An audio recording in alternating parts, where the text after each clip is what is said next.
ಆಮೇನ್. Hallelujah. ನಾವು ವಾಕ್ಯಗೋಸ್ಕರ ಪ್ರಾರ್ಥನೆ ಮಾಡ್ಕೊಳ್ಳೋಣ. ನಮ್ಮನ್ನ ಬಲವಾಗಿ ಪ್ರೀತಿ ಮಾಡುವಂತ ಯೇಸಪ್ಪ, ಹೌದು ದೇವರಪ್ಪ ಕರ್ತನೆ, ಹೌದು ದೇವರೇ, ಅತಿ ಶ್ರೇಷ್ಠವಾದಂತ ನಾಮ ದೇವರೇ, ನಿನ್ನ ನಾಮ ಕರ್ತನೆಪ್ಪ. ಭೂಮಿಯಲ್ಲೂ ಗಗನದಲ್ಲೂ ಕರ್ತನೆ, ಮೇಲಾದ ಅಂತ ನಾಮ ದೇವರೇ ನಿನ್ನದೆಪ್ಪ. ಹೌದು ದೇವರೇ ಕರ್ತನೆ, ಅಪ್ಪ ಯೇಸುವೆ, ಈ ಒಂದು ದೇವರ ಹೌದು ಕರ್ತನೆಪ್ಪ, ಇದು ಮೂಲಕಂತ್ರ ದೇವರೇ ಅಪ್ಪ, ನಿನ್ನ ವಾಕ್ಯಗಳು ಏನೆಲ್ಲ ನಾವು ಕೇಳಬೇಕು ದೇವರೇ, ಏನೆಲ್ಲ ತಿಳ್ಕೊಳ್ಬೇಕು ಕರ್ತನೆ ಅಪ್ಪ, ದೇವರನ್ನು ತಿಳಿಯಪಡಿಸು ಕರ್ತನೆ. ಹೌದು ದೇವರಪ್ಪ ಯೇಸುವೆ, ಅಪ್ಪ ಕೊಡುವಂತ ನಿನ್ನ ಸೇವಕರಿಗೆಲ್ಲ ಕೂಡ ನೀವು ಆಶೀರ್ವಾದ ದೇವರಪ್ಪ, ನಿನ್ನ ಬಾಯಾಗಿದ್ದು ಕರ್ತನೆ ನೀನೇ ನಡೆಸಿ ಕರ್ತನೆ. ಅವರಲ್ಲಿ ಒಟ್ಟಿಗೆ ಏನ್ ಮಾತಾಡ್ಬೇಕು ವಾಕ್ಯದ ಮುಖಾಂತರ ನೀನು ಮಾತನಾಡಿ ಎಂಬುದಾಗಿ ನಾವು ಪ್ರಾರ್ಥಿಸ್ತೇವೆ. ಎಲ್ಲರಿಗೂ ಕರ್ತನೆ ಅಪ್ಪ, ನಿನ್ನ ಆತ್ಮದ ಬಲವನ್ನ ದೇವರೇ ಅಪ್ಪ ಕರ್ತನೆ, ಹೌದು ದೇವರೇ ತುಂಬಿಸಿ ದೇವರೇ ನೀನು ನಡೆಸಬೇಕಾಗಿ ನಾವು ಪ್ರಾರ್ಥಿಸ್ತೇವೆ. ಹೌದು ಕರ್ತನಪ್ಪ, ಅವರು ಕೊಡುವಂತ ವಾಕ್ಯಗಳು ಕರ್ತನೆ ನಾವು ಬಲವಾಗಿ ಹಿಡಿದುಕೊಂಡು ದೇವರೇ, ಈ ಲೋಕದ ಕಟೆ ಕೊಡರಿಗೂ ಕೂಡ ದೇವರೇ ನಾವು ನಿಮಗೆ ಸಾಕ್ಷಿಗಳಾಗಿರುವಂತೆ ದೇವರೇ ಅಪ್ಪ, ಅದನ್ನ ದೇವರ ಹೌದು ಕರ್ತನೆ ಹಲವಾರು ಜನರಿಗೂ ಕೂಡ ದೇವರೇ, ಯಾಕಂದ್ರೆ ಯುಗದಲ್ಲಿ ಕರ್ತನೆಪ್ಪ ಕತ್ತಲಿರುವಂತ ಎಲ್ಲ ಜನರ ಮೇಲೆ ದೇವರಪ್ಪ ಹೌದು ಕರ್ತನೆಪ್ಪ ನಿನ್ನ ಬೆಳಕನ್ನ ಚೆಲ್ಲುವಂತ ಮಕ್ಕಳಾಗಿ ದೇವರೇ ಎಲ್ಲಾರನ್ನು ಕೂಡ ದೇವರೇ ನೀನು ಆಶೀರ್ವದಿಸಿ ಎಂಬುದಾಗಿ ದೇವರೇ ಅಪ್ಪ, ದೇವರ ಹೌದು ವಾಕ್ಯಗಳು ನಿನ್ನ ಮಕ್ಕಳ ಜೀವಿತದಲ್ಲಿ ಕರ್ತನೆ ಅಪ್ಪ ಮುದ್ರೆ ಆಗಿ ದೇವರೇ ಅಪ್ಪ, ಬೇರೆಯವರು ಇನ್ನೂ ಕೂಡ ಫಲಭರಿತರಾಗಿರುವಂತೆ ಫಲ ಕೊಡುವಂತ ಮಕ್ಕಳಾಗಿ ದೇವರೇ ಬೆಳೆಸುವಂತ ಕೃಪೆಗಳನ್ನು ಅನುಗ್ರಹಿಸಿ ಎಂಬುದಾಗಿ ಅಪ್ಪ ದೇವರೇ ಅಪ್ಪ, ದೇವರೆಲ್ಲಾರ ಮೇಲೆ ನಿನ್ನ ಒಂದು ಹಸ್ತವು ದೇವರ ಪ್ರರ್ಪಣಾಗಿ ದೇವರೇ ನಡೆಸಬೇಕಾಗಿ ಅಪ್ಪ, ದೇವರ ಹೌದು ಕರ್ತನೆಪ್ಪ, ಅಪ್ಪ ದೇವರ ಹೌದು ಕರ್ತನೆಪ್ಪ, ವಾಕ್ಯಗಳು ಕೊಡುವಂತ ನಿನ್ನ ಒಂದು ದಾಸರನ್ನು ಕೂಡ ಮುಟ್ರಿ ಕರ್ತನೆಪ್ಪ, ಬಲಪಡಿಸಿ ಇನ್ನು ಆತ್ಮನ ಬಲದಿಂದ ತುಂಬಿಸಿ ಅಪ್ಪ, ದೇವರ ಹೌದು ಕರ್ತ ನಡೆಸಬೇಕಾಗಿ ಅಪ್ಪ ದೇವರ ಈ ಪ್ರಾರ್ಥನೆ ಮನವೆಲ್ಲ ಕೂಡ ನಿನ್ನ ಕರೆಗೆ ಅರ್ಪಿಸ್ತಾ ಕ್ರಿಸ್ತನಾಗಿರುವ ಯೇಸುವಿನ ನಾಮದಲ್ಲಿ ಪ್ರಾರ್ಥಿಸ್ತೇನೆ, ಜೀವವುಳ್ಳ ತಂದೆ, ಆಮೇನ್.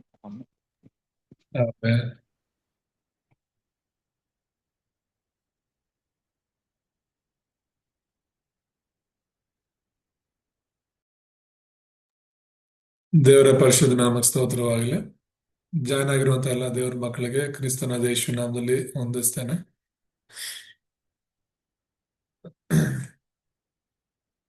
ಶೈನಿ ಅವರು ಇವತ್ತು ಜಾಯ್ನ್ ಆಗ್ಬೇಕಾಗಿತ್ತು, ಆದ್ರೆ ಇವತ್ತೇ ಅವರು ಕೊರಿಯಾದಿಂದ ಬರ್ತಿದ್ದಾರೆ. ಅವರು ರೆಮಿನೆಂಟ್ ಕಾನ್ಫರೆನ್ಸ್ಗೆ ಹೋಗಿದ್ರು, ಹಾಗಾಗಿ ನಿನ್ನೆ ಹೊರಟವರು ಇವತ್ತು ಬರ್ತಿದ್ದಾರೆ. ಮೆಸೇಜ್ ಹಾಕಿದ್ರು, ಎಲ್ಲರನ್ನ ಕೇಳಿದೆ ಅಂತ ಹೇಳಿ. ಈ ವಾರನೂ ಕೂಡ ನಾನು ಜಾಯ್ನ್ ಆಗಕ್ಕಾಗಲ್ಲ, ಲೇಟ್ ಆಗುತ್ತೆ ನಾನು ಬರೋದು ಅಂತ. ಸೊ ಅವ್ರಿಗಾಗಿ ಪ್ರಾರ್ಥನೆ ಮಾಡ್ಕೊಳ್ಳಿ, ಮುಂದಿನ ವಾರ ಅವರು ಜಾಯ್ನ್ ಆಗ್ತಾರೆ.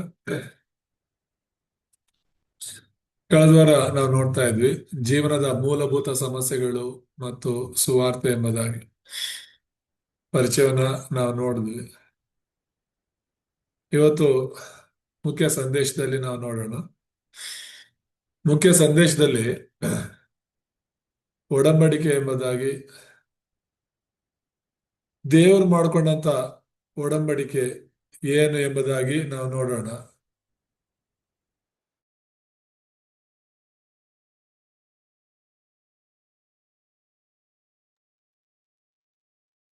ದೇವರು ಮಾಡ್ಕೊಂಡಂತ ಒಡಂಬಡಿಕೆ ಆದಿಕಾಂಡ 2:17 ತುಂಬಾ ಆ ಪ್ರಾಮುಖ್ಯವಾದಂಥದ್ದು. ಎಲ್ಲ ಸಮಸ್ಯೆಗಳು ಪ್ರಾರಂಭವಾಗಿದ್ದೇ ಆ ಒಂದು ಒಡಂಬಡಿಕೆನ ಮುರಿದ್ರಿಂದ ಎಂಬುದಾಗಿ, ಆ ದೇವರ ಮಾತಿಗೆ ಅವಿಧೇಯರಾದದ್ರಿಂದ ಎಂಬುದಾಗಿ ನಾವು ನೋಡ್ತೇವೆ. ಆದಿಕಾಂಡ 2:17 ಏನ್ ಹೇಳುತ್ತೆ? ಒಳ್ಳೆದರ ಕೆಟ್ಟದರ ಅರುವನ್ನು ಹುಟ್ಟಿಸುವ ಮರದ ಹಣ್ಣನ್ನು ಮಾತ್ರ ತಿನ್ನಬಾರದು, ತಿಂದ ದಿನ ಸತ್ತೇ ಹೋಗುವಿ ಎಂದು ವಿಧಿಸಿದನು ಎಂಬುದಾಗಿ ಇದೆ. ಸೊ ದೇವರು ಮಾಡ್ಕೊಂಡಂತ ಒಡಂಬಡಿಕೆ ತುಂಬಾ ಪ್ರಾಮುಖ್ಯವಾದದ್ದು. ಮತ್ತೆ ಯಾರಾದ್ರೂ ಆ ಒಂದು ದೇವರ ಒಡಂಬಡಿಕೆಗೆ ಮೀರಿ ನಡೀತಾರೆ ಅಂತ ಹೇಳಿದ್ರೆ ಸಮಸ್ಯೆಗಳು ಬಂದದ್ದು ನಾವು ನೋಡ್ತೇವೆ. ಬೈಬಲ್ ಚರಿತ್ರೆಯಲ್ಲಿ ನಾವು ನೋಡಿದ್ರೆ ಯಾರೆಲ್ಲ ದೇವ್ರ ಮಾತನ್ನ ಮೀರಿ ನಡೀತಾರ ಅವ್ರ ಜೀವನದಲ್ಲಿ ಎಲ್ಲ ಸಮಸ್ಯೆಗಳು ಬಂದದನ್ನ ನಾವು ನೋಡ್ತೇವೆ. ನೀವು ಒಡಂಬಡಿಕೆನ ಕಳೆದುಕೊಂಡಾಗ ಅಂತ ಆದ್ರೆ, ಆದಾಮ ಅವ್ವ ದೇವರ ಒಡಂಬಡಿಕೆನ ಕಳೆದುಕೊಂಡು, ಆದ್ರೂ ಯೇಸು ಕ್ರಿಸ್ತ ನಮಗೋಸ್ಕರ ಏನ್ ಮಾಡಿದ್ದಾರೆ? ಇಬ್ರಿ 2:15 ನಾವು ಓದುವಾಗ ಅಲ್ಲಿ ಬರೆಯಲ್ಪಟ್ಟಿರೋದು, ಮರಣ ಭಯದ ದೆಸೆಯಿಂದ ತಮ್ಮ ಜೀವಮಾನದಲ್ಲೆಲ್ಲ ದಾಸತ್ವದೊಳಗಿದ್ದವರನ್ನು ಬಿಡಿಸುವುದಕ್ಕೂ ಅವರಂತೆ ರಕ್ತ ಮಾಂಸಧಾರಿಯಾದನು ಅಂತ ಹೇಳಿ. ಕ್ರಿಸ್ತನು ಈ ಲೋಕದಲ್ಲಿ ಬರೋದಕ್ಕೆ ರಕ್ತ ಮಾಂಸಗಳಾಗಿ ಆ, ನರವತಾರಿಯ ನರವತಾರಿಯಾಗಿ ಲೋಕದಲ್ಲಿ ಬರೋದಕ್ಕೆ ಕಾರಣ ನಿನ್ನ ನನ್ನನ್ನ ಬಿಡಿಸೋದಕ್ಕೆ. ಮರಣದ ಭಯ ಅಂದ್ರೆ ಆದಿಕಾಂಡ 2:17 ಹೇಳಿದ್ದೇನು? ತಿಂದ ದಿನ ಸತ್ತೇ ಹೋಗುವಿ ಅಂತ. ಈಗ ನಾವೆಲ್ಲರೂ ಕೂಡ ಮರಣದ ಭಯದಲ್ಲೇ ಇದೀವಿ ಅಲ್ವಾ? ಪ್ರತಿಯೊಬ್ಬರಿಗೂ ಮರಣದ ಭಯ ಇದೆ.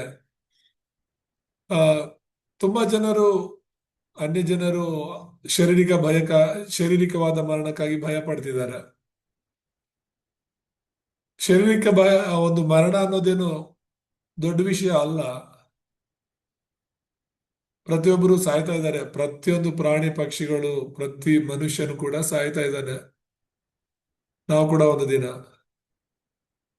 ಆದ್ರೆ ಆ ಭಯಕ್ಕಿಂತ ನಮಗೆ ದೇವರಿಂದ ದೂರವಾದಂತ ಆ ಆತ್ಮಿಕ ಮರಣದ ಬಗ್ಗೆ ಭಯ ಇರ್ಬೇಕಾಗಿರೋದು.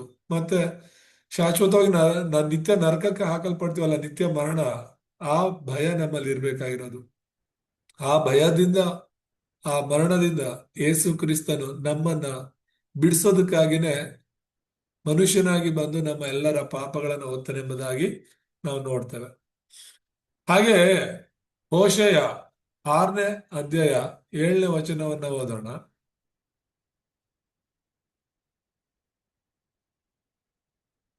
ಹೋಶೇಯ 6:7.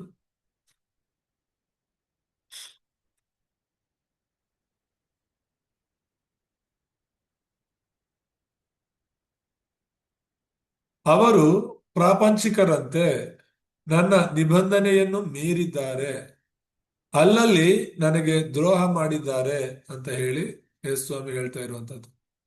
ಅಂದ್ರೆ ಪ್ರಾಪಂಚಿಕರಂತೆ ಅಂದ್ರೆ ಅನ್ಯ ಜನರಂತೆ ನನ್ನ ನಿಬಂಧನೆಯನ್ನು ಮೀರಿದ್ದಾರೆ. ನಿಬಂಧನೆ ಅಂದ್ರೆ ಒಡಂಬಡಿಕೆ. ಆ ನನ್ನ ಒಡಂಬಡಿಕೆಯನ್ನು ಅವರು ಮೀರಿದ್ದಾರೆ ಅಂತ. ಆದಾಮನಂತೆ, ಆದಾಮನು ಕೂಡ ಒಡಂಬಡಿಕೆನ ಮೀರಿ ಆ, ನಡೆದ ಎಂಬುದಾಗಿ, ಆ ಒಡಂಬಡಿಕೆನ ಅಥವಾ ಆ ಒಂದು ಆ ನಿಬಂಧನೆಯನ್ನ ಮುರಿದ ಎಂಬುದಾಗಿ ನಾವು ನೋಡ್ತೇವೆ. ಹಾಗೇನೆ ಇಸ್ರಾಯೇಲರು ಕೂಡ ಮಾಡಿದ್ರು ಎಂಬುದಾಗಿ ಇಲ್ಲಿ ಹೇಳ್ತಾ ಇರುವಂತದ್ದು. ಅದೇ ಹೋಶೇಯ 4:6ನೇ ವಚನ ನಾವು ನೋಡುವಾಗ ಅಲ್ಲಿ ಬರೆಯಲ್ಪಟ್ಟಿರೋದು, ನನ್ನ ಜನರು ಜ್ಞಾನಹೀನರಾಗಿ ಹಾಳಾಗಿದ್ದಾರೆ. ನೀವು ಜ್ಞಾನವನ್ನು ತಳ್ಳಿಬಿಟ್ಟದ್ದರಿಂದ ಇನ್ನು ನನಗೆ ಯಾಜಕ ಸೇವೆ ಮಾಡದಂತೆ ನಾನು ನಿಮ್ಮನ್ನು ತಳ್ಳಿಬಿಡುವೆನು. ನೀವು ನಿಮ್ಮ ದೇವರ ಧರ್ಮೋಪದೇಶವನ್ನು ಮರೆತ ಕಾರಣ ನಾನು ನಿಮ್ಮ ಸಂತತಿಯವರನ್ನು ಮರೆಯುವೆನು, ಅವರು ಮರೆಯುವೆನೆಂಬುದಾಗಿ ಅಲ್ಲಿ ಹೇಳ್ತಿರುವಂತದ್ದು. ಸೊ ಇಲ್ಲಿ ತುಂಬಾ ಮುಖ್ಯವಾಗಿ ನಾವು ನೋಡ್ಬೇಕಾಗಿರೋದು ಏನಂದ್ರೆ, ನನ್ನ ಜನರು ಜ್ಞಾನಹೀನರಾಗಿ ಹಾಳಾಗ್ತಿದ್ದಾರೆ ಅಂತ. ಜ್ಞಾನ ಇಲ್ಲದೇ ಜನ ಹಾಳಾಗ್ತಿರೋದು.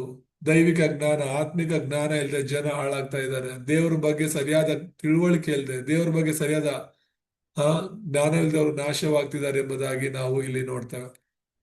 ಮತ್ತೆ ಯೆಶಾಯ 43:27 ನಾವು ನೋಡುವಾಗ, ಯೆಶಾಯದಲ್ಲಿ 43ನೇ ಅಧ್ಯಾಯ 27ನೇ ವಚನ ನಾವು ನೋಡುವಾಗ ಹೇಗೆ ಆ ಮೊದಲ ತಂದೆ ಪಾಪ ಮಾಡಿದ ಎಂಬುದಾಗಿ ನಾವು ನೋಡ್ತೇವೆ. ಯೆಶಾಯ 43:27 ಓದ್ತೇನೆ. ನಿನ್ನ ಮೂಲ ಪಿತೃವು ಪಾಪಿಷ್ಠನು, ನಿನ್ನ ಮಧ್ಯಸ್ಥರು ನನಗೆ ದ್ರೋಹ ಮಾಡಿದರು ಎಂಬುದಾಗಿದೆ. ನಿನ್ನ ಮೂಲ ಪಿತೃವು ಪಾಪಿಷ್ಠನೆಂಬುದಾಗಿ ತುಂಬಾ ಸ್ಪಷ್ಟವಾಗಿ ಯೆಶಾಯ 43:27 ಹೇಳುತ್ತೆ. ಆ ಮೂಲ ಪಿತೃವು ಅಂತ ಇರೋದು ಮೂಲ ಪಿತೃಗಳು ಅಲ್ಲ. ಮೂಲ ಪಿತೃ ಯಾರು ಅಂದ್ರೆ ಆದಾಮನು. ಸೊ ಆ ಮೊದಲ ತಂದೆ, ಎಲ್ಲ ಮನುಷ್ಯರ ಮೂಲ ತಂದೆ ಯಾರು ಅಂದ್ರೆ ಆದಾಮ. ಅವನು ಪಾಪ ಮಾಡಿದ ಎಂಬುದಾಗಿ. ಮತ್ತೆ ಮಧ್ಯಸ್ಥರು ಅಂದ್ರೆ ಆದಾಮ ಮತ್ತು ನಮ್ಮ ತನಕ ಮಧ್ಯದಲ್ಲಿರುವ ಪ್ರತಿಯೊಬ್ಬರು ಕೂಡ ಮನುಷ್ಯ ಜಾತಿ ಎಲ್ಲ ಪಾಪ ಮಾಡ್ತು ಎಂಬುದಾಗಿ ದೇವರು ಆ ವಚನದಲ್ಲಿ ತುಂಬಾ ಸ್ಪಷ್ಟವಾಗಿ ಹೇಳ್ತಿರೋದನ್ನ ನಾವು ನೋಡ್ತೇವೆ. ಆದಾಮನ ಪಾಪದಿಂದಾಗಿಯೇ ಸಮಸ್ಯೆಗಳು ಲೋಕದಲ್ಲಿ ಪ್ರಾರಂಭವಾಯಿತು ಅಂತ. ಮತ್ತೆ ಯೆಶಾಯ 59:2ನೇ ವಚನ ನಾವು ನೋಡುವಾಗ ನಿಮ್ಮ ಪಾಪಗಳು ಎಂಬುದಾಗಿ, ಅದು ಮೊದಲನೇದು ಮೂಲ ಪಾಪ ನೋಡಿದ್ವಿ. ಈಗ ಎರಡನೇದು ನಮ್ಮ ಪಾಪಗಳ ಬಗ್ಗೆ ನಾವು ನೋಡುವಾಗ ಯೆಶಾಯ 59:2ರಲ್ಲಿ, ಆದರೆ ನಿಮ್ಮ ಅಪರಾಧಗಳೇ ನಿಮ್ಮ ದೇವರಿಂದ ನಿಮ್ಮನ್ನು ಅಗಲಿಸುತ್ತಾ ಬಂದಿವೆ, ನಿಮ್ಮ ಪಾಪಗಳೇ ಆತನು ಕೇಳಲಾರದಂತೆ ಆತನ ಮುಖಕ್ಕೆ ಅಡ್ಡವಾಗಿವೆ ಎಂಬುದಾಗಿ. ಸೊ ಹಾಗಾಗಿ ಇಲ್ಲಿ ಆ ಆದಮನ ಒಂದು ಮೂಲ ಪಾಪದಿಂದ ನಾವೆಲ್ಲರೂ ದೇವರಿಂದ ದೂರವಾಗಿದ್ದು ಮಾತ್ರವಲ್ಲದೆ ನಾವು ಪ್ರತಿದಿನ ಮಾಡುವಂತ ಪಾಪಗಳಿಂದ ಇನ್ನು ದೇವರು ನಮ್ಮ ಪ್ರಾರ್ಥನೆಗಳನ್ನ ಕೇಳದ ಹಾಗೆ ಆ, ಅವು ಅಡ್ಡವಾಗಿವೆ, ದೇವರ ಮುಖಕ್ಕೆ ಅವು ಅಡ್ಡವಾಗಿವೆ ಎಂಬುದಾಗಿ ನಾವು ನೋಡ್ತಿದ್ದೇವೆ. ಸೊ ನಿಬಂಧನೆ ಅಥವಾ ಒಡಂಬಡಿಕೆನ ಮುರಿದ ಕಾರಣ ಆ, ನಾವೆಲ್ಲರೂ ದೇವರಿಂದ ಬೇರ್ಪಟ್ಟಿದ್ದೀವಿ ಅನ್ನೋದು ಇಲ್ಲಿ ಸ್ಪಷ್ಟವಾಗ್ತಾ ಇದೆ. ಅದರ ಫಲಿತಾಂಶ ಏನು ಅಂತ ಅಂದ್ರೆ, ಈಗ ಒಡಂಬಡಿಕೆನ ಮುರಿದ ಆ ಫಲಿತಾಂಶ ಏನು? ಆದಾಮ ಮುರಿದ, ನಮ್ಮ ಮಧ್ಯದಲ್ಲಿದ್ದಂಥವ್ರು ಮುರಿದ್ರು, ನಾವು ಕೂಡ ಮುರಿತಾ ಇದ್ದೀವಿ. ಅದರ ಒಂದು ಫಲಿತಾಂಶ ಏನು ಅಂತ ನಾವು ನೋಡುವಾಗ, ಎರಡನೇದಾಗಿ ಆದಿಕಾಂಡ 3:1-6 ನಾವು ನೋಡುವಾಗ ಆತ್ಮಿಕ ಮರಣ ಸಂಭವಿಸ್ತು. ಆತ್ಮಿಕ ಮರಣ ಅಂತ ಹೇಳಿದ್ರೇನೆ ದೇವರಿಂದ ಪಡುವಂಥದ್ದು ಅಂತ ಹೇಳಿ. ಆದಿಕಾಂಡ 3ನೇ ಅಧ್ಯಾಯ 1-6 ನಾವು ನೋಡುವಾಗ ತುಂಬಾ ಸ್ಪಷ್ಟವಾಗಿ ಅಲ್ಲಿ ಬರೆಯಲ್ಪಟ್ಟಿದೆ.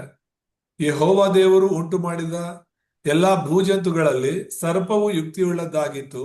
ಅದು ಸ್ತ್ರೀಯ ಬಳಿಗೆ ಬಂದು, ಏನವ್ವ, ತೋಟದಲ್ಲಿರುವ ಯಾವ ಮರದ ಹಣ್ಣನ್ನು ನೀವು ತಿನ್ನಬಾರದೆಂದು ದೇವರು ಅಪ್ಪಣೆ ಕೊಟ್ಟಿರುವುದು ನಿಜವೋ ಎಂದು ಕೇಳಲು, ಸ್ತ್ರೀಯು, ತೋಟದಲ್ಲಿರುವ ಮರಗಳ ಹಣ್ಣುಗಳನ್ನು ನಾವು ತಿನ್ನಬಹುದು, ಆದರೆ ತೋಟದ ಮಧ್ಯದಲ್ಲಿರುವ ಈ ಮರದ ಫಲದ ವಿಷಯವಾಗಿ ಇದನ್ನು ತಿನ್ನಲೂ ಕೂಡದು, ಮುಟ್ಟಲೂ ಕೂಡದು, ತಿಂದರೆ ಸಾಯುವಿರಿ ಎಂದು ದೇವರು ಹೇಳಿದ್ದಾನೆ ಅಂದಳು.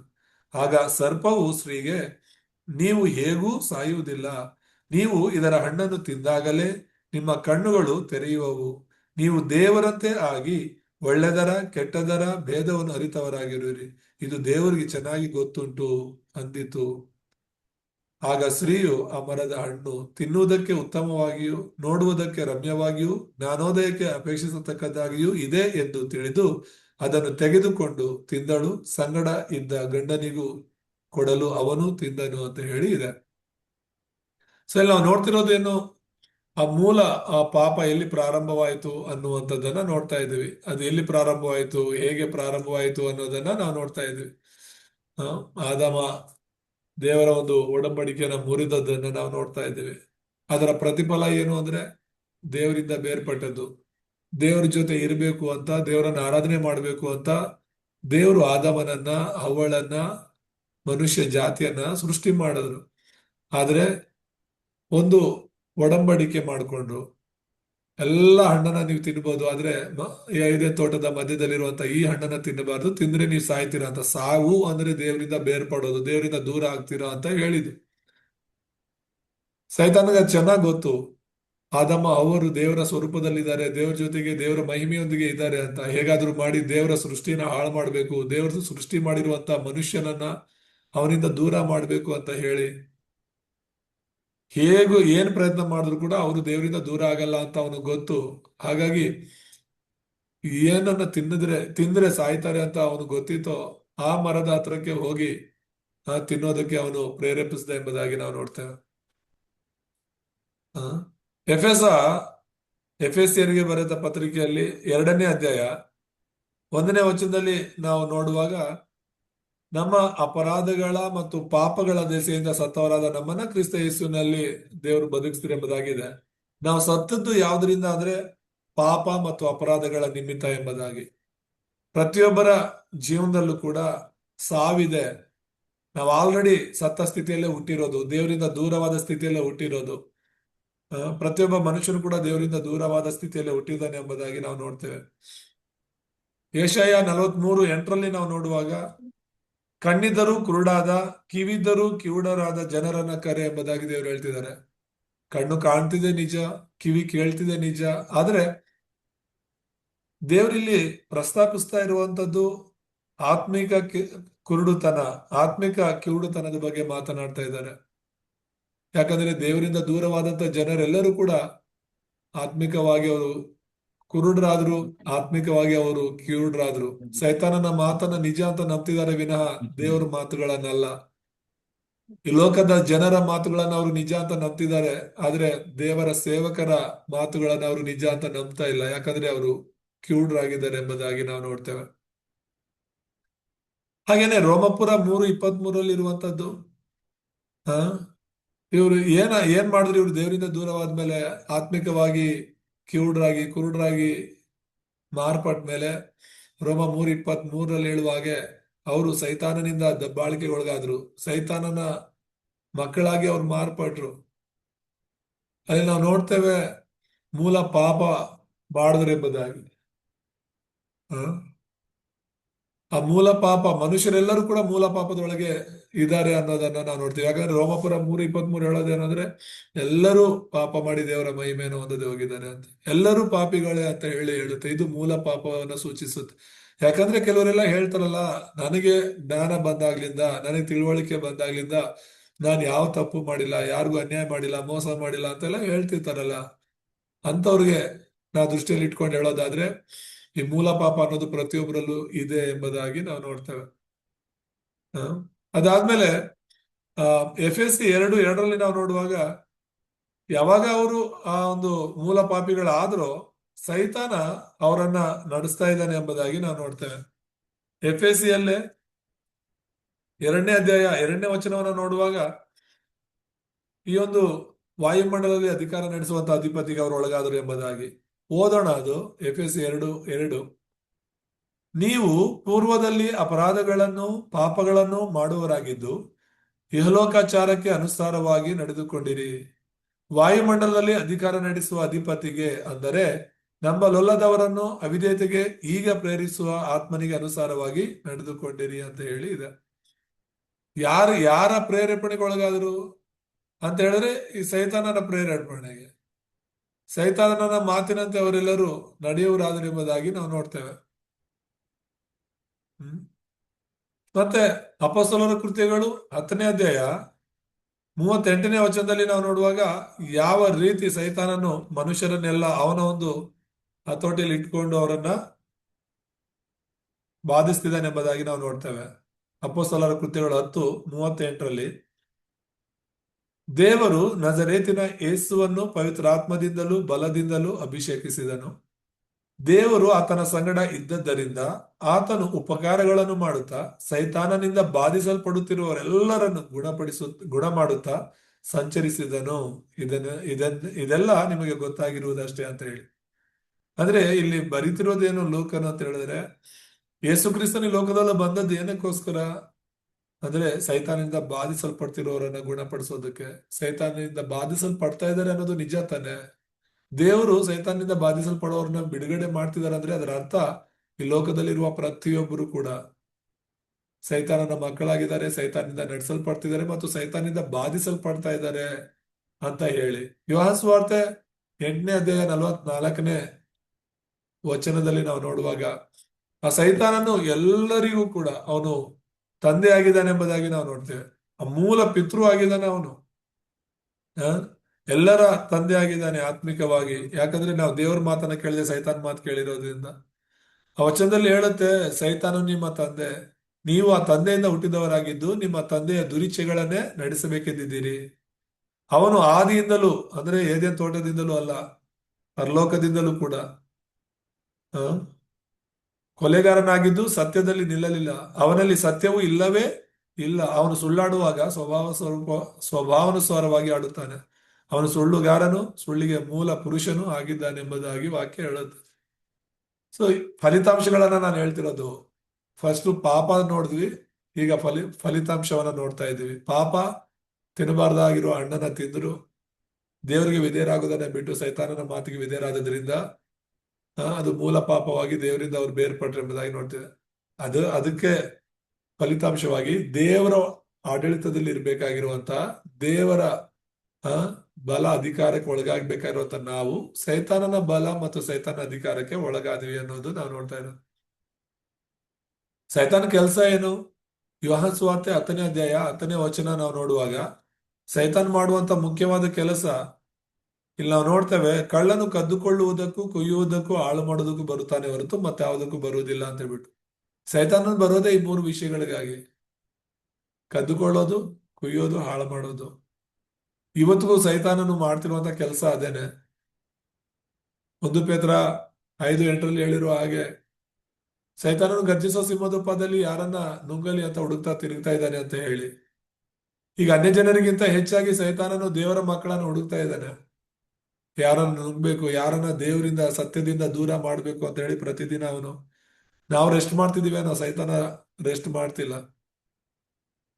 ನಾವು ಸ್ವಾರ್ಥ ಸಾರ್ತಿಲ್ವೇನೋ, ಆದ್ರೆ ಸೈತಾನನು ಸುಳ್ಳುಗಳನ್ನ ಸಾರೋದನ್ನ ಬಿಡ್ತಾ ಇಲ್ಲ. ನಾವು ಜನರನ್ನ ರಕ್ಷಣೆ ಮಾರ್ಗದಲ್ಲಿ ನಡೆಸುವ ಪ್ರಯತ್ನ ಮಾಡ್ತಿಲ್ವೇನೋ, ಆದ್ರೆ ಸೈತಾನನು ಸಾಧ್ಯವಾದಷ್ಟು ರಕ್ಷಣೆಯಲ್ಲಿ ಇರುವವರನ್ನ, ದೇವರ ಮಕ್ಕಳನ್ನ ಯಾಮರಿಸುವಂತ ಕಾರ್ಯವನ್ನ ಮಾಡ್ತಾ ಇದ್ದಾನೆ. ಎಫೆಸಿ 2ನೇ ಅಧ್ಯಾಯದಲ್ಲೇ 3ನೇ ವಚನವನ್ನ ನಾವು ನೋಡುವಾಗ ಅಲ್ಲಿ ನಾವು ಓದ್ತೇವೆ, ನಾವೆಲ್ಲರೂ ಪೂರ್ವದಲ್ಲಿ ಅಂದ್ರೆ ಯೇಸುವನ್ನ ನಂಬುದಕ್ಕೆ ಮುಂಚೆ ಅವಿಧೇಯರಾಗಿದ್ದು, ಶರೀರ ಭಾವದ ಆಸೆಗಳಿಗೆ ಅಧೀನರಾಗಿ, ಶರೀರಕ್ಕೂ ಮನಸ್ಸಿಗೂ ಸಂಬಂಧಪಟ್ಟ ಇಚ್ಛೆಗಳನ್ನು ನೆರವೇರಿಸುತ್ತಾ ನಡೆದು ಮಿಕ್ಕಾದವರಂತೆ ಸ್ವಭಾವ ಸಿದ್ಧವಾಗಿ ದೇವರ ಕೋಪಕ್ಕೆ ಗುರಿಯಾಗಿದ್ದೆವು ಅಂತ. ಹೇಗೆ ಆದಾಮ ಹವ್ವ ದೇವರ ಕೋಪಕ್ಕೆ ಗುರಿಯಾಗಿದ್ರೋ, ಹೇಗೆ ಆದಾಮನಿಂದ ಬಂದಂತ ಸಂತತಿಯಿಂದ ಹಿಡಿದು ನಮ್ಮ ತಂದೆ ತಾಯಿಗಳವರೆಗೂ ದೇವರ ಕೋಪಕ್ಕೆ ಗುರಿಯಾಗಿದ್ರು, ಹಾಗೇನೆ ನಾವು ಕೂಡ ದೇವರ ಕೋಪಕ್ಕೆ ಗುರಿಯಾಗಿದ್ವಿ. ದೇವರ ಕೋಪಕ್ಕೆ ಗುರಿಯಾಗಿದ್ವಿ. ಇದು ಫಲಿತಾಂಶ. ಮೂಲ ಪಾಪದ ಫಲದಿಂದಾಗಿ ದೇವರ ಕೋಪಕ್ಕೆ ನಾವೆಲ್ಲರೂ ಗುರಿಯಾಗಿದ್ವಿ ಅನ್ನೋದು ನೋಡ್ತಾ ಇರೋದು. ದೇವರ ಒಡಂಬಡಿಕೆಯನ್ನ ಮುರಿದಿರೋದ್ರ ಬಗ್ಗೆ ನಾವು ನೋಡ್ತಾ ಇದ್ವಿ. ಈಗ ಎರಡನೇದಾಗಿ ಮುಖ್ಯ ವಿಷಯ ನೋಡುವಾಗ, ಆತ್ಮಿಕ ಜೀವಿ ಸೈತಾನ ಪಿಶಾಚ ಎಂಬುದಾಗಿ ನಾವು ನೋಡ್ತೇವೆ. ಸೈತಾನನು ಶಾರೀರಿಕವಾದ ವ್ಯಕ್ತಿ ಅಲ್ಲ, ಸೈತಾನ ಬಂದು ಆತ್ಮಿಕವಾದ ವ್ಯಕ್ತಿ ಎಂಬುದಾಗಿ ನಾವು ನೋಡ್ತೇವೆ. ಯಾಕಂತ ಹೇಳಿದ್ರೆ ಈ ಸೈತಾನನು ಆತ್ಮನಾಗಿದ್ದಾನೆ.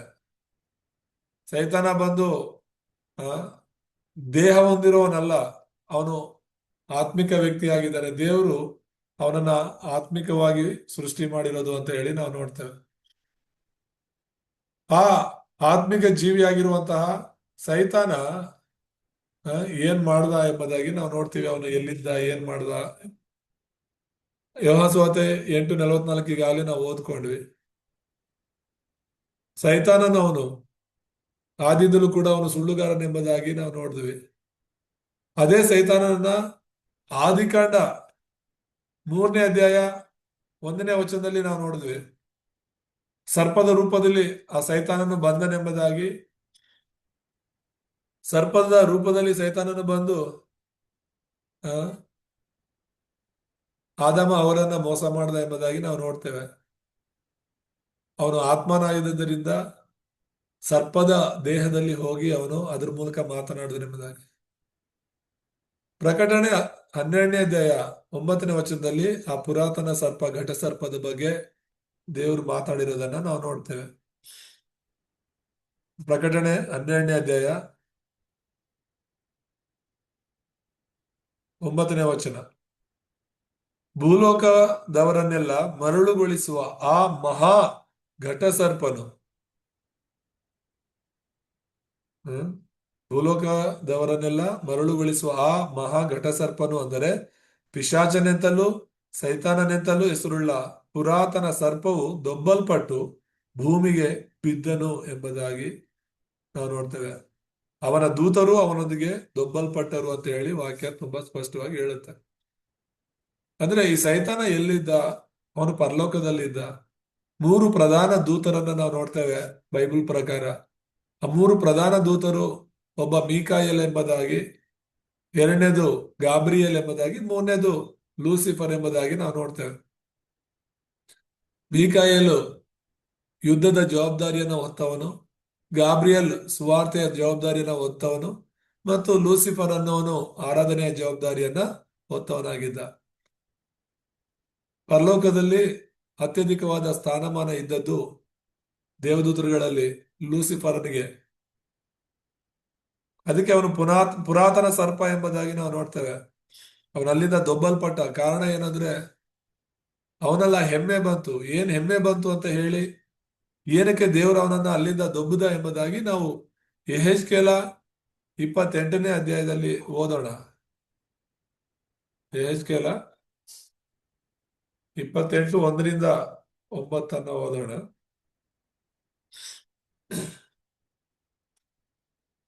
ಯೆಹೋವನು ಇನ್ನೊಂದು ವಾಕ್ಯವನ್ನು ನನಗೆ ದಯಪಾಲಿಸಿದನು. ನರಪುತ್ರನೇ, ನೀನು ತೂರಿನ ಪ್ರಭುವಿಗೆ ಹೀಗೆ ನುಡಿ, ಕರ್ತನಾದ ಯೆಹೋವನು ಇಂತೆನ್ನುತ್ತಾನೆ, ನೀನು ಉಬ್ಬಿದ ಮನಸ್ಸುಳ್ಳವನಾಗಿ, ಆಹಾ, ನಾನು ದೇವರು, ಸಮುದ್ರ ಮಧ್ಯದಲ್ಲಿ ದೇವರ ಆಸನವನ್ನೇ ಹತ್ತಿದ್ದೇನೆ ಅಂದುಕೊಂಡಿಯಷ್ಟೇ. ನೀನು ನಿನ್ನ ಮನಸ್ಸನ್ನು ದೇವರ ಮನಸ್ಸಿನಷ್ಟು ಹೆಚ್ಚಿಸಿಕೊಂಡಿದ್ದೇನು. ನೀನು ಎಂದಿಗೂ ದೇವರಲ್ಲ, ನೀನು ನರಪ್ರಾಣಿಯೇ. ಇಗೋ, ನೀನು ದಾನಿಯೇಲನಿಗಿಂತಲೂ ಬುದ್ಧಿವಂತನು, ನಿನಗೆ ಮರೆಯಾದ ಮರ್ಮವು ಯಾವುದೂ ಇಲ್ಲ. ನಿನ್ನ ಜ್ಞಾನ ವಿವೇಕಗಳಿಂದ ನೀನು ಐಶ್ವರ್ಯವನ್ನು ಗಳಿಸಿ ನಿನ್ನ ಬೊಕ್ಕಸಗಳಲ್ಲಿ ಬೆಳ್ಳಿ ಬಂಗಾರವನ್ನು ತುಂಬಿಸಿಕೊಂಡಿದ್ದೆ. ನೀನು ನಿನ್ನ ಅಧಿಕ ಜ್ಞಾನದಿಂದಲೂ ವ್ಯಾಪಾರದಿಂದಲೂ ಸಂಪತ್ತನ್ನು ವೃದ್ಧಿ ಮಾಡಿಕೊಂಡಿರಲು ನಿನ್ನ ಮನಸ್ಸು ನಿನ್ನ ಆಸ್ತಿಯ ನಿಮಿತ್ತ ಉಬ್ಬಿಕೊಂಡಿದೆ. ಹೀಗಿರಲು ಕರ್ತನಾದ ಯೆಹೋವನು ಇಂತೆನ್ನುತ್ತಾನೆ, ನೀನು ನಿನ್ನ ಮನಸ್ಸನ್ನು ದೇವರ ಮನಸ್ಸಿನಷ್ಟು ಹೆಚ್ಚಿಸಿಕೊಂಡದ್ದರಿಂದ ನಾನು ನಿನ್ನ ಮೇಲೆ ಅತಿ ಭಯಂಕರ ಜನಾಂಗದವರಾದ ಮ್ಲೇಚ್ಛರನ್ನು ಬೀಳ ಮಾಡುವೆನು. ಅವರು ನಿನ್ನ ಜ್ಞಾನದ ಸೊಬಗಿನ ಮೇಲೆ ಕತ್ತಿ ಹಿರಿದು ನಿನ್ನ ಹೊಳಪನ್ನು ಹೊಲಸು ಮಾಡುವರು. ನಿನ್ನನ್ನು ಪಾತಾಳಕ್ಕೆ ತಳ್ಳಿ ಬಿಡುವರು. ಸಮುದ್ರ ಮಧ್ಯದಲ್ಲಿ ನಿನಗೆ ಹತರಾದವರ ಗತಿ ಸಂಭವಿಸುವುದು. ನೀನು ನಿನ್ನನ್ನು ಸಂಹರಿಸುವವರೆದುರಿಗೆ ನಾನು ದೇವರು ಎಂದು ಹೇಳುವಿಯಾ? ಹತಿಸುವವನ ಕೈಗೆ ನೀನು ಎಂದಿಗೂ ದೇವರಲ್ಲ, ನರಪ್ರಾಣಿಯೇ ಅಂತ ಹೇಳಿ ದೇವರಲ್ಲಿ ಹೇಳ್ತಾ ಇರೋದು. ಅಂದ್ರೆ ಅವನ ಮನಸ್ಸಲ್ಲಿದ್ದದ್ದು ಒಂದೇ ಒಂದು ಏನಂದ್ರೆ, ನಾನು ದೇವರು ಅಂತ ಹೆಚ್ಚಿಸ್ಕೊಂಡಿದ್ದು. ನಾನು ಎಷ್ಟೋ ಸಲ ಹೇಳಿದ್ದೀನಿ, ಆದಮ್ ಅವರಿಗೆ ಸೈತಾನನು ಕೂಡ ಬಂದು ಮೋಸ ಮಾಡಿದ್ದು ಅದೇ ಮಾತಿನಿಂದ, ನಿನಗೆ ದೇವ್ರು ಬೇಡ, ನೀನೇ ದೇವರಾಗ್ಬೋದು ಅಂತ. ಯಾಕಂದ್ರೆ ಅವನಿಗೆ ಚೆನ್ನಾಗಿ ಗೊತ್ತು, ದೇವ್ರಿಗೆ ಸರಿಸಮಾನವಾಗಿ ನಾವು ಹೆಚ್ಚಿಸ್ಕೊಂಡ್ರೆ, ಆಲೋಚನೆ ಮಾಡಿದ್ರೆ ನಮ್ಮನ್ನ ಆ ಸ್ಥಾನದಿಂದ ದೊಬ್ಬು ಬಿಡ್ತಾನೆ ಅಂತ ಸೈತಾನಿಗೆ ಅನುಭವ ಇದೆ. ಅದಕ್ಕೋಸ್ಕರ ಈಗ ದೇವರ ಮಕ್ಕಳ ಸ್ಥಾನದಲ್ಲಿ ಇದ್ದಂತಹ, ದೇವರ ಮಹಿಮೆಯಲ್ಲಿ ದೇವರ ಸ್ವರೂಪದಲ್ಲಿ ಇದ್ದಂತಹ ಆದಾಮ ಅವರನ್ನ ದೇವ್ರು ತಳ್ಳಿಬಿಡ್ಬೇಕು ಅಂದ್ರೆ, ಬೇರೆ ಏನಂದ್ರು ಏನ್ ತಪ್ಪು ಮಾಡಿದ್ರು ಕೂಡ ದೇವ್ರು ಅವ್ರನ್ನ ತಳ್ಳಲ್ಲ ಅಂತ ಗೊತ್ತು. ಅವರನ್ನ ಅವ್ರು ದೇವ್ರು ಅಂತ ದೇವ್ರ ಸ್ಥಾನದಲ್ಲಿ ಅವ್ರು ಊಹಿಸ್ಕೊಂಡಾಗ ಮಾತ್ರನೇ ದೇವ್ರು ಅವ್ರನ್ನ ತಳ್ಳಿಬಿಡ್ತಾನೆ ಅಂತ ಸೈತಾನ ಗೊತ್ತಿದ್ರಿಂದಲೇ ಅವರನ್ನ ಆ ರೀತಿಯಾಗಿ ಮೋಸ ಮಾಡ್ದ ಎಂಬುದಾಗಿ ನಾವು ನೋಡ್ತೇವೆ. ಅವನೊಬ್ಬ ಕಾವಲುಗಾರ, ಕೆರೂಬಿ ಎಂಬುದಾಗಿ ದೇವರ ಸಿಂಹಾಸನದ ಹತ್ತಿರ ಕಾವಲು ಕಾಯುತ್ತಾ ದೇವರ ನಾಮ ಮಹಿಮೆ ಪಡಿಸ್ತಾ ಇದ್ದವನು. ಆದ್ರೆ ಅವನು ಏನು ಉಬ್ಬಿಕೊಂಡಾದ್ರೆ ದೇವರ ಒಂದು ಸಿಂಹಾಸನದ ಮೇಲೆ ಕೂತ್ಕೋಬೇಕು ಅಂತ, ನಾನೇ ದೇವರಾಗ್ಬಿಡ್ಬೇಕು ಅನ್ನೋದು ಅವನಲ್ಲಿ ಬಂದಂತ ಆಲೋಚನೆ. ಅದಕ್ಕಾಗಿನೇ ದೇವರು ಅವನನ್ನು ಅಲ್ಲಿಂದ ತಳ್ಳಿಬಿಟ್ಟ ಎಂಬುದಾಗಿ ನಾವು ನೋಡ್ತೇವೆ. ಹಾಗೇನೆ ಇನ್ನು ಮುಖ್ಯವಾದಂತಹ ವಿಷಯ ಏಷಯ 14:12-19 ಅದೇ ಸೈತಾನನ ಬಗ್ಗೆ ಇನ್ನೂ ಸ್ವಲ್ಪ ಆಳವಾಗಿ ಬರೆಯಲ್ಪಟ್ಟಿದೆ. ಇವರೆಲ್ಲ ಎಜೆಕಿಯೇಲ, ಏನು ಏಷಯ, ಇವರೆಲ್ಲ ಈ ವಚನಗಳನ್ನ ಬರೆದಿರೋದು ಪ್ರವಾದನೆಯ ಮೂಲಕ. ಆಗಿನ ರಾಜರಿಗೂ ಅದು ಹೋಲುತ್ತೆ, ಹಾಗೇನೆ ಆತ್ಮಿಕ ಅರ್ಥಗಳನ್ನ ಹೊಂದಿದೆ. ಪರಲೋಕದಲ್ಲಿ ನಡೆದಂತ ಸೈತಾನನ ವಿಷಯಗಳನ್ನ ಕೂಡ ದೇವರು ಅವ್ರ ಮೂಲಕ ಪ್ರಕಟಪಡಿಸಿದ್ದಾರೆ ಅನ್ನೋದನ್ನ ನಾವು ನೋಡ್ತೀವಿ. ಹಾಗಾಗಿ ಓದುವಾಗ ಅವೆರಡು ಕೂಡ ಮಿಕ್ಸ್ ಆಗೋ ರೀತಿ ಕಾಣುತ್ತೆ. ಆದ್ರೆ ಅದನ್ನ ಸರಿಯಾಗಿ ಆತ್ಮಿಕ ಕಣ್ಣುಗಳಿಂದ ನೋಡುವಾಗಲೇ ಅಲ್ಲಿನ ರಾಜನಿಗೂ ಅದು ಅರ್ಥ ಏನು ಹೋಲೋ ತರ ಇರುತ್ತೆ, ಮತ್ತು ಸೈತಾನನಿಗೆ ಅದು ಹೋಲೋ ತರ ಕಾಣ್ತಿರೋದನ್ನ ನಾವು ನೋಡ್ತೀವಿ. ಏಷಯ 14:12-19 ನಾವು ಓದೋಣ. ಆಹಾ, ಉದಯ ನಕ್ಷತ್ರವೇ, ಬೆಳ್ಳಿಯೇ, ಆಕಾಶದಿಂದ ಹೇಗೆ ಬಿದ್ದೆ? ಜನಾಂಗಗಳನ್ನು ಕೆಡವಿದ ನೀನು ಕಡಿಯಲ್ಪಟ್ಟು ನೆಲಕ್ಕೆ ಉರುಳಿದೆಯಲ್ಲ. ನೀನು ನಿನ್ನ ಮನಸ್ಸಿನಲ್ಲಿ, ನಾನು ಆಕಾಶಕ್ಕೆ ಹತ್ತಿ ಉತ್ತರ ದಿಕ್ಕಿನ ಕಟ್ಟ ಕಡೆ ಇರುವ ಸುರಂಗ ಪರ್ವತದಲ್ಲಿ ನನ್ನ ಸಿಂಹಾಸನವನ್ನು ದೇವರ ನಕ್ಷತ್ರಗಳಿಗಿಂತ ಮೇಲೆ ಏರಿಸಿ ಆಸೀನನಾಗುವೆನು. ಉನ್ನತ ಮೇಘ ಮಂಡಲದ ಮೇಲೆ ಏರಿ ಉನ್ನತೋನ್ನತನಿಗೆ ಸರಿಸಮಾನನಾಗುವೆನು ಅಂದುಕೊಂಡಿದ್ದೀಯಲ್ಲ. ಆದರೆ ನೀನು ಪಾತಾಳಕ್ಕೆ, ಅಧೋಲೋಕದ ಅಗಾಧ ಸ್ಥಳಗಳಿಗೆ ತಳ್ಳಲ್ಪಡುತ್ತಿದ್ದಿ. ನಿನ್ನನ್ನು ಕಂಡವರು ದಿಟ್ಟಿಸಿ ನೋಡಿ ಯೋಚಿಸುತ್ತಾ, ಭೂಮಿಯನ್ನು ನಡುಗಿಸಿ, ರಾಜ್ಯಗಳನ್ನು ಕದಲಿಸಿ, ಪಟ್ಟಣಗಳನ್ನು ಕೆಡವಿ, ಲೋಕವನ್ನು ಕಾಡನ್ನಾಗಿ ಮಾಡಿ, ಸೆರೆಹಿಡಿದವರನ್ನು ಮನೆಗೆ ಬಿಡದೆ ಇದ್ದವನು ಇವನೋ ಅಂದುಕೊಳ್ಳುವರು. ಜನಾಂಗಗಳು, ಎಲ್ಲ ಅರಸರು, ಹೌದು ಸಕಲ ರಾಜರು ತಮ್ಮ ತಮ್ಮ ಮನೆಗಳಲ್ಲಿ ವೈಭವದೊಡನೆ ದೀರ್ಘ ನಿದ್ರೆ ಮಾಡುತ್ತಾರೆ. ನೀನಾದರೋ ನಿನ್ನ ಗೋರಿಗೆ ದೂರವಾಗಿ ಕೆಟ್ಟ ಮೊಳಕೆಯಂತೆ ಬಿಸಾಡಲ್ಪಡುತ್ತಿದ್ದಿ. ನಿನ್ನ ಶವವು ತುಳಿತಕ್ಕೀಡಾಗಿದೆ.